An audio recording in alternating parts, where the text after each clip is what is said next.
It may not surprise you that a lot of meteorologists give their pets weather-related names. My two dogs were named Stormy and Haley, and I have friends who have dogs named Doppler and Blizzard. I always think about this in early August because it's the time of year often called the dog days of summer. For the origin of that term, we look to the stars and a few thousand years back in time. Now, the brightest star visible from Earth other than our own sun is a brilliant blue-white star called Sirius, a name that comes from a Greek word for scorching.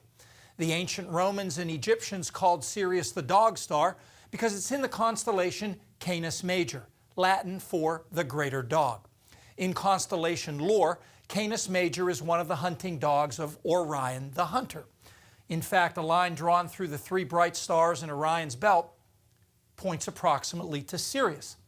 Now, because Sirius is so prominent, it was easy to track for early civilizations around the Mediterranean. In those days, Sirius was low in the southwest sky after sunset in April and May.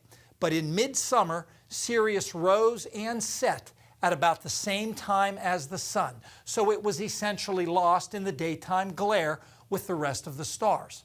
But the ancients knew the dog star was there, in the sky with the sun at the hottest time of the year. So they figured that heat from Sirius added to the warmth of our sun to produce the peak heat of summer.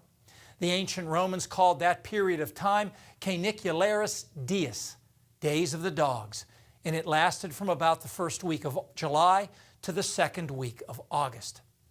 Now, don't get me wrong, Sirius is very luminous. If it suddenly replaced our sun in the sky, daylight on Earth would be about 25 times brighter than it is now.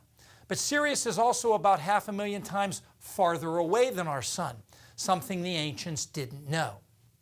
So how does the energy we get from Sirius compare to what we get from the sun? Well, as a start, you might guess 500,000 times less because of the difference in distance. We might write it this way.